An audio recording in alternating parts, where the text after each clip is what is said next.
All right, good afternoon. Thank you for coming to this colloquium.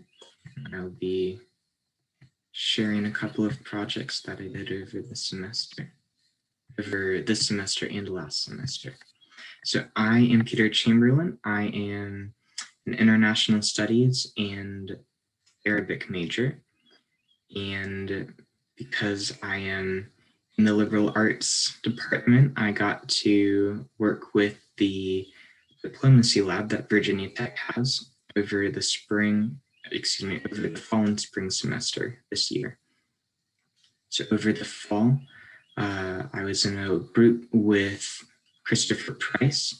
This group was working on the role of social work in countering violent extremism and my particular role in here was in a group that focused on the spouses. Our sponsors for this was the Bureau of Counterterrorism and Countering Violent Extremism Counterterrorism section. For this semester, I was working with Thomas Balch on police accountability in Africa, and this project focused on external mechanisms of oversight in Arabic-speaking countries, or at least my group. For the majority of the time focused on the Arabic-speaking countries. And this was with the Bureau of African Affairs in the South Africa desk of political office. So for the fall semester, the group that I had engaging the social work discipline and countering violent extremism had 4 objectives in looking at how to counter violent extremism at the professional level of social work. And what they looked at were how social work academics and researchers can contribute to this, how social work organizations can contribute to this. I've contributed to the group that focused on how community social workers contribute to this. And lastly, there was a group focusing on how direct practice social workers focus on this.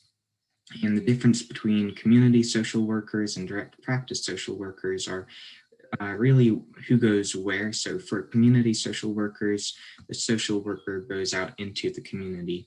For direct practice social work, the individuals who are in need of perhaps counseling will go into offices. And for our research, we were divided into 2 groups. The first was focusing on spouses, and the second was focusing on the children of violent extremists. And we looked at alt-right groups, we looked at ISIS, Al-Hol camp, and for my group, focusing on community social workers, we had 3 conclusions. Clearly, prevention is going to be more beneficial, more successful than countering, so cleaning up the mess before it's started. And the role that community social workers can play, one of the big ones is acting as a voice for the voiceless. So perhaps lobbying, perhaps just being there as a place for people to vent, but just going out into the community, seeing the needs before there's frustration building up in the community and people have the opportunity to try to take things into their own hands. And a third thing was how community social workers can work with the police, making this hand of the government less daunting, more personable, and then acting as a way to get the law and the people on common footing. And for this last semester, I've been working with Thomas Balch on police accountability in Africa.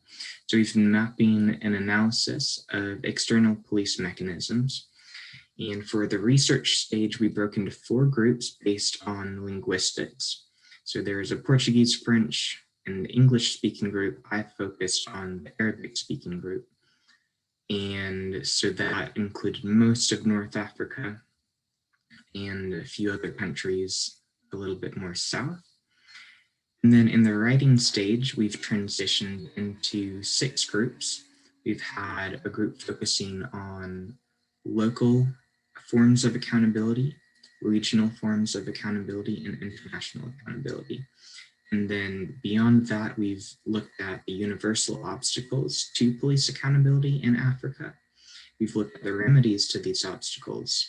And then we've looked at how conflict zones act as perhaps an anomaly to all of these, or maybe not anomaly, but just something that won't fit into the easy, the more straightforward remedies that the universal obstacles would pose.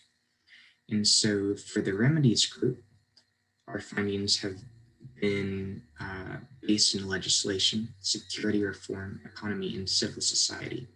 And so for my part of the research, I focused on legislation. And what we found was that if we don't have security reform in the first place, if the government doesn't get reformed in a way that would make the people trust the government, then the legislation to stop gun violence by the police, excessive use of force, torture, those won't matter. It has to, the police have to be held accountable from the inside first. And then once that's established, the legislation will need to be enforced by watchdog groups and civil society. And then lobbyist groups will also have to press for more legislation where they see gaps. And finally, for the conflict zones, we broke it into war. This is mainly civil war, also terrorism, coups, and failed states. So again, I focused on failed states and looking primarily at Somalia and South Sudan. These are the second and third highest states on the Fragile State Index. Yemen is the first. And we looked at these states. They have a failed central government. They have no accountability in legislation and the judicial areas. And without trying to get too deep into these case studies, we just wanted to look at how these situations are going to make it difficult for police accountability in the first place. So if you don't have a central government, if you don't have a monopoly on violence for the police, then if there is no police in the first place, why would you even bother with police? So, or police accountability, that is. So again, this is just pretty preliminary. We're still in the workings for this. That's what we have so far. So thank you.